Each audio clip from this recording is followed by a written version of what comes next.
जय श्री कृष्णा। जय श्री स्वामी नारायण। वरुथनी एकादशी व्रत कथा।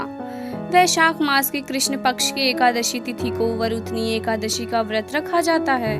इस वर्ष वरुथनी एकादशी का व्रत 7 मई दिन शुक्रवार को है। इस दिन भगवान विष्णु, भगवान स्वामी नारायण की पूजा होती है और वरुथनी एकादशी व्रत की कथा का श्रवण किया जाता है। व्रत करने के साथ कथा का श्रवण करने से व्यक्ति को पुण्य लाभ मिलता है। जागरण आध्यात्म में आज हम जानते हैं वरुथनी एकादशी के व्रत की कथा के बारे में। वरुथनी एकादशी व्रत की कथा। एक बार धर्मराज युधिष्ठिर ने भगवान श्री कृष्ण से कहा कि आप वैशाख मास के कृष्ण पक्ष की एकादशी के महत्व के बारे में बताएं और इस व्रत की कथा क्या है इसके बारे में भी सुनाएं। तब भगवान श्री कृष्ण ने युधिष्ठिर को वरुथनी एकादशी व्रत की कथा के बारे में बताया।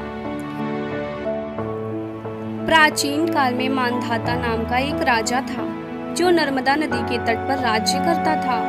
वह एक तपस्वी तथा दानशील राजा था। एक दिन वह जंगल में तपस्या करने के लिए चला गया। वह जंगल में एक स्थान पर तपस्या करने लगा। तभी वहाँ एक भालू आया। वह राजा मानधाता के पैर को चबाने लगा, लेकिन राजा तपस्या में लीन रहा। भालू राजा को घसीटने लगा और जंगल के अंदर लेकर चला गया। भालू के इस व्यवहार से राजा बहुत डर गया था। उसने मन ही मन भगवान विष्णु से रक्षा की प्रार्थना की। भक्त की पुकार सुनकर भगवान विष्णु वहां प्रकट हुए और भालू को मारकर राजा के प्राण बचाए। भालू ने राजा का पैर खा लिया था। इससे राजा बहुत दुखी था। तब भगवान विष्णु ने उससे कहा कि तुम दुखी मत हो, इसका एक उपाय है। तुम मथुरा में वरुथनी एकादशी का व्रत करो। वहां पर मेरी वाराह अवतार मूर्ति की आराधना करो। उस व्रत के प्रभाव से तुम ठीक हो जाओगे। तुम्हारे पुराने जन्म के पाप कर्मों के कारण ही भालू ने तुम्हारा पैर खा लिया। तुम बताए गए उपाय को करो। प्रभु की बातें सुनकर राजा ने वरुथनी एकादशी का व्रत मथुरा में किया। वहां पर उसने वाराह अवतार मूर्ति की विधि विधान से पूजा की, फलाहार करते हुए व्रत किया। वरुथनी एकादशी व्रत के प्रभाव से राजा फिर से सुंदर शरीर वाला हो गया।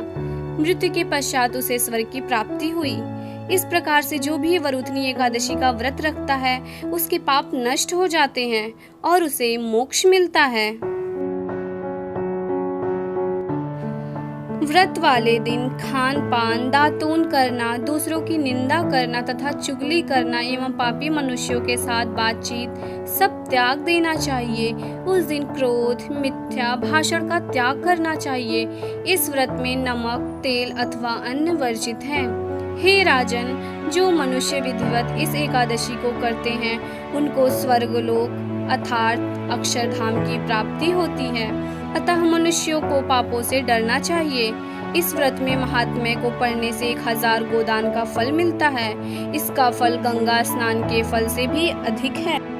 वरुथनी एकादशी पूजा विधि। एकादशी के दिन प्रातः काल स्नान करके साफ सुथरे कपड़े पहन लें। इसके बाद घर के मंदिर की सफाई करके दिया जलाएं। अब भगवान को शुद्ध जल या गंगा जल से स्नान कराएं और उन्हें नए वस्त्र धारण करवाएं। अब भगवान की विधिवत पूजा अर्चना करें। जय श्री कृष्ण। जय श्री स्वामी नारायण।